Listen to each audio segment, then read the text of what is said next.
Hello Aquarius, this is Inspire 2016 with your weekly tarot reading for the week commencing the 24th of April until the 30th of April 2023. The first card for you is representing, how do you feel about yourself? Your card is the Nine of Swords.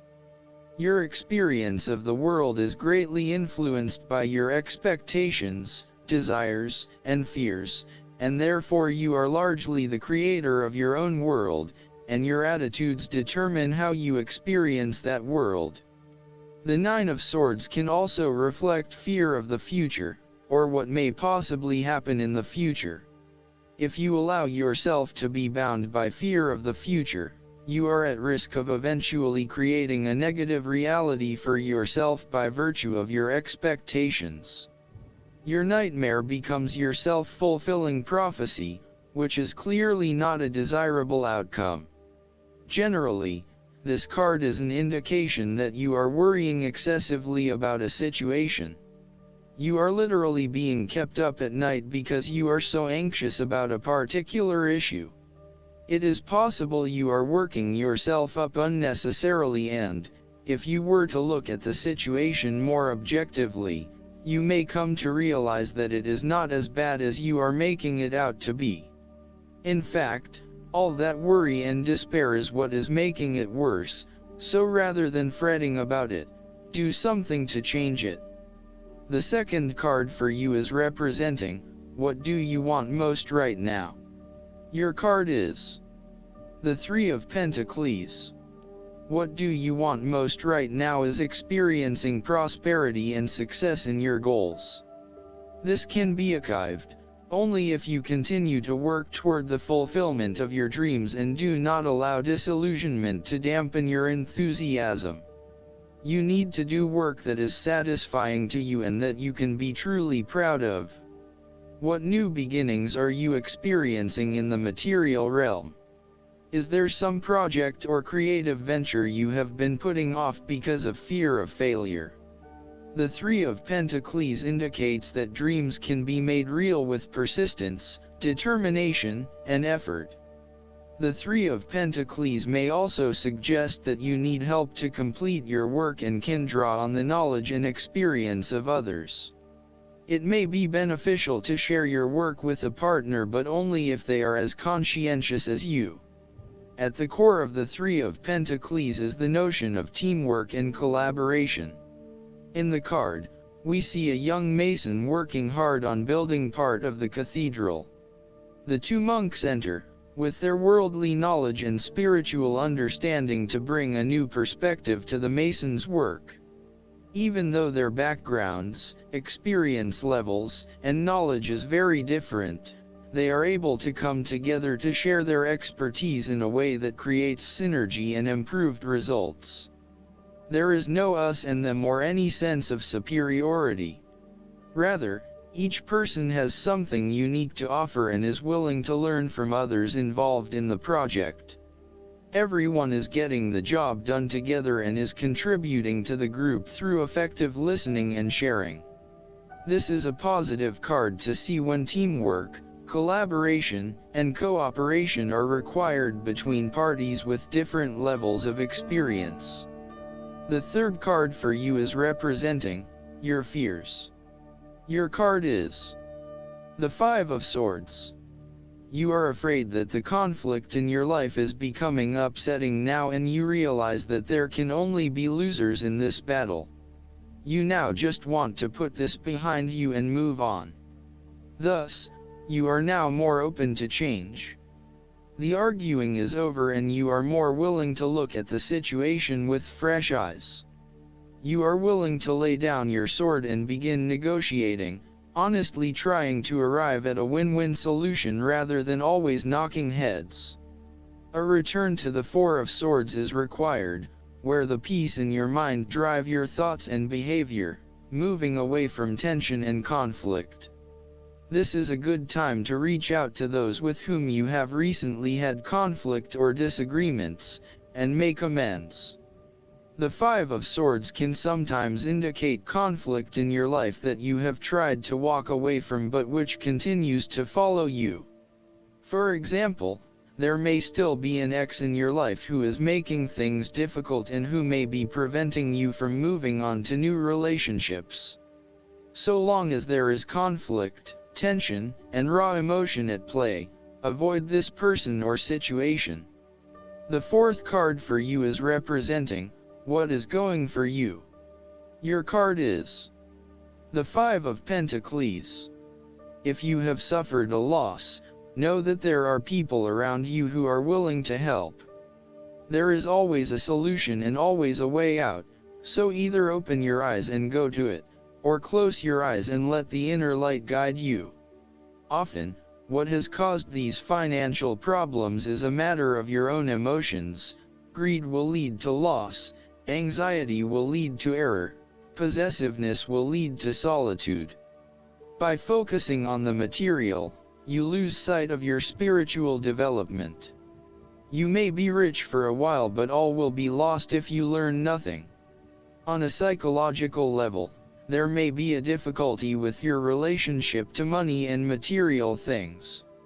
If money becomes the primary motivating force in life and the gauge by which you judge your worth, the lack of it may produce anxiety and a sense of being excluded from the good things money can provide. For example, if you are unfortunate enough to encounter financial difficulties such as the loss of employment or an investment gone belly up, you may fall into the trap of losing faith in your ability to recreate a positive financial situation for yourself. Therefore, you should not only consider your actual financial circumstances but also your attitudes toward money. What fears do you have around money and wealth? Are you anxious about never having enough, or do you have faith in your ability to manifest what you need to live a prosperous, fulfilled life no matter what your circumstances? Often wealth is based as much on your psychological state as your actual financial state. The fifth card for you is representing what is going against you. Your card is the Six of Pentacles. Be very careful about who you lend your money to, especially if you, yourself, are in financial trouble. While a generous spirit is a wonderful quality, you need to ensure that you are able to support yourself whilst helping others. You may have a tendency to spend or give away more than you can afford to. Be careful with the amount of debt that you get into. It is possible with the Six of Pentacles that you are getting in over your head, and it will soon come back to bite you in excessive interest rates or personal threats if you are unable to pay it back in time. Be wary, too, of get-rich-quick schemes that are more likely to leave you with a hole in your pocket than a pile of cash.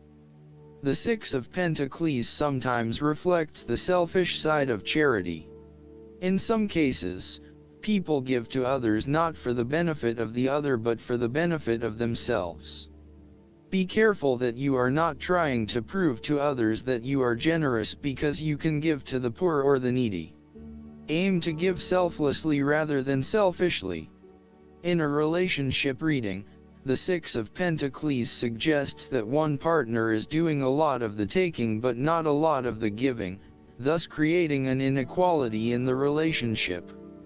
You need to be careful that your generous spirit is not being taken advantage of and that you are not always the one making compromises for your partner's benefit.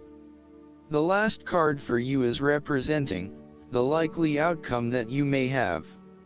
Your card is the King of Pentacles. There would be a male significant figure in your life, most likely from earth signs, who is grounded, pragmatic and financially stable. He is a shining example of financial stability, with wealth and experience coming easily to him and to share with everyone around him. This is a man who has reached the pinnacle of his financial power and influence and is able to rest assured of his continued prosperity. He is no longer required to struggle to achieve what he desires, and is able to accomplish anything he wants because he has already proven himself. Overall, this card indicates the final fulfillment of a creative task, business venture, or investment. Through diligence, responsibility, and attention to detail, you have achieved great things and can finally say that you have completed your task or attained your goal. You can now enjoy all that you have accomplished and the successes you have created. You have created a richness of life, not just financially but also spiritually, which will set you up very well for the future. Whenever you need the skills to manage your day-to-day affairs competently and efficiently, you can call upon the King of Pentacles. Work hard, methodically, and conscientiously. Give generously of your time and resources, because by giving you often receive more, and making more money is something that all Kings of Pentacles love to do. Last but not least, the guidance card for you is the Black Dragon from Saturn. A black dragon from Saturn has appeared to you now, as it is time for you to address tasks with discipline and focus. Spiritual discipline is vital to ground the higher energies on your pathway. The Black Dragon will give you focus, concentration, determination, awareness, and the ability to plan and stick to a routine where necessary. Receiving this card is a true blessing, as it indicates that your feet are firmly planted on your ascension path and you do everything for the highest good of all. This dragon also brings you congratulations from the angelic world, as you have passed a test you have been undergoing. It is time to celebrate your success and step forward with discipline, as well as with joy and bliss. I hope that you enjoy everything, and if you like the reading, just please click subscribe and you will get instant notifications every time we publish a new video right to your YouTube. Thanks.